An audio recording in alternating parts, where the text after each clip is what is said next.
Hi everyone, welcome back to my channel. Today's video I want to talk about caregivers and kind of how I go about the process of hiring them, what my thoughts are on the current lack of caregivers, my fears for the future, how I'm planning for it, just those types of things.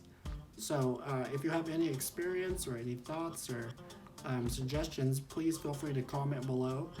I do read every single comment, I reply to most of them. But I love just interacting with everyone and just kind of getting ideas and how I might be able to implement those into my own life. So I guess the first thing would be when did I first hire caregivers outside of family? And that was probably about 9 years ago. And I decided I wanted to start going out more and being more social and going to the bars. And the first caregiver outside of family that worked with me was my friend Nick, who I met through a Craigslist ad. We met up for coffee and just kind of started talking, and it eventually rolled into a weekly Glee viewing. We'd sit and watch Glee and just talk and hang out, and he was kind of like my first foray into socialization. And from there we started going out and going to the bars and just being a lot more social, and that was going pretty well. So after Nick wasn't able to work anymore, I just started hiring people here and there, and going out and being social and going with friends, and that's just kind of how my caregiving experience started, was just simply being social. And all of my personal care was still all done by only my mom and my sister and my brother. I didn't really start having caregivers do all of my personal care until a couple of years later, when it got to the point where my sister wasn't able to work anymore.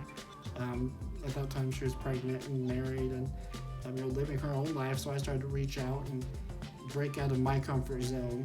When I first started hiring people who weren't family, it was really kind of hard for me to be comfortable and not embarrassed asking for help. I'm always really terrible at asking for help, even if it's something simple.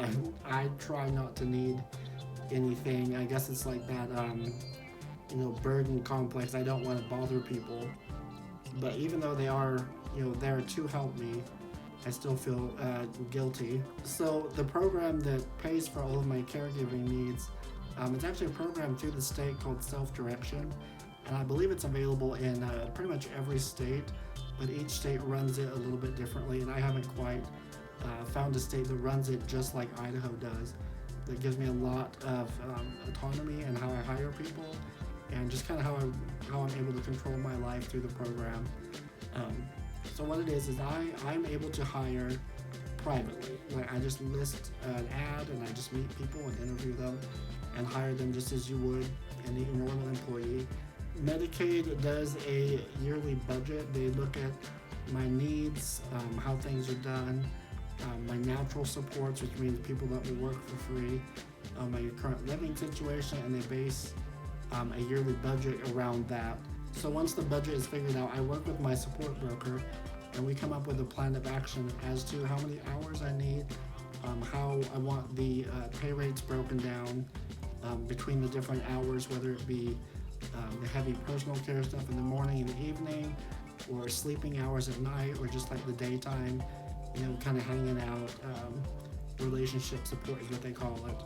And so once that budget is broken down, then that gives me a lot better idea of how many people I will need. So once I hire someone and they work their hours, they're paid through a fiscal agent, which is kind of like an accountant.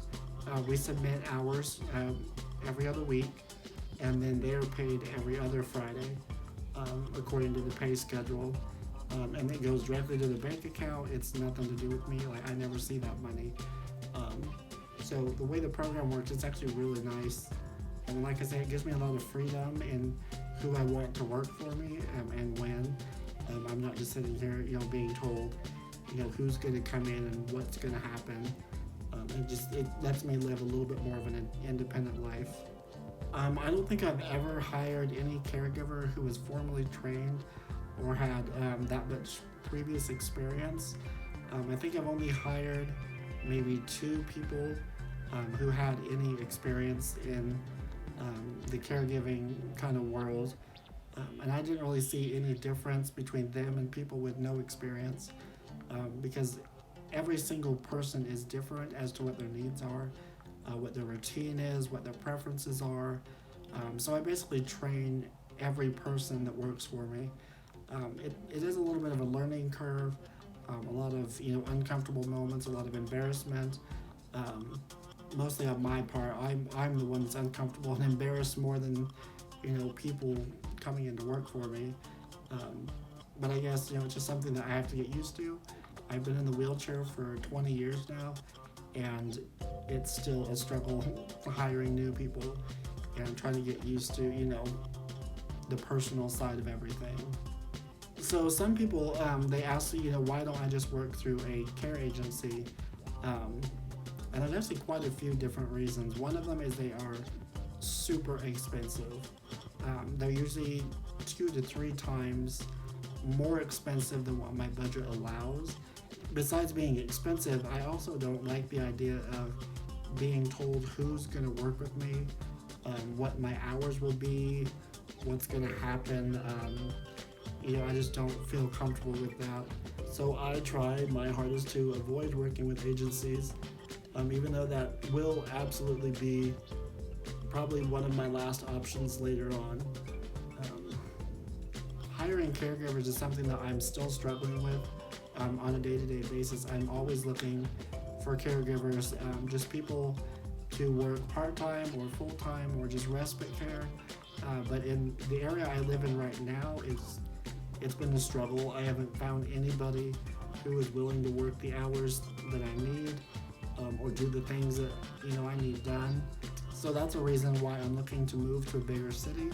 I'm looking to move back to Boise, probably sometime this late fall, whenever the apartment complex is finished being built. More on that will come in a later video as things progress.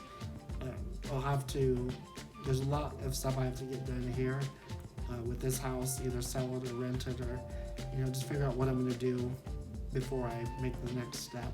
Some of the concerns I have for the future, especially with caregiving, is right now my mom is my main caregiver. She's the one I rely on. She's the one I fall back on.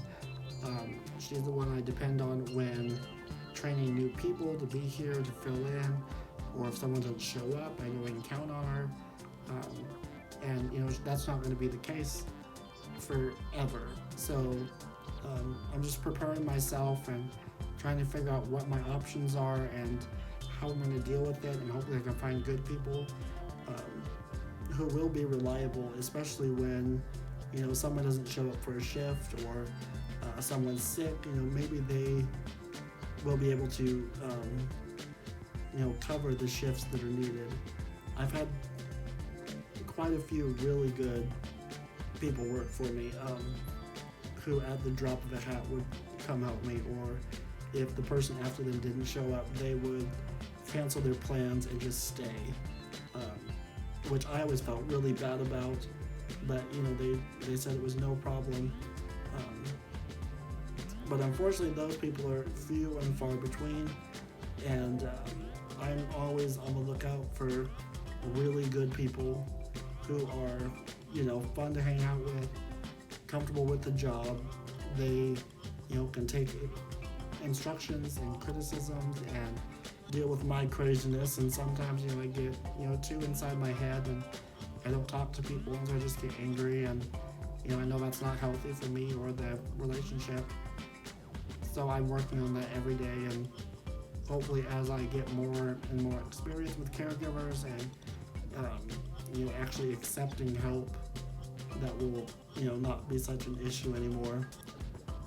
So like the rest of my videos, it's just been kind of a mishmash of thoughts and worries and things going on in my head that I feel I need to get out onto video, because it helps me process my thoughts and gain feedback from people who may be in my situation, or ideas from people who are outside looking in and see things differently than I do, which is helpful either way. So anyways guys, thanks for watching. Please remember to subscribe if you're not already, Hit that notification bell so you know when I upload the new videos. Leave me a comment because, like I said, I do like to read them and respond, and kind of build a conversation with everybody. So until my next video, see you later.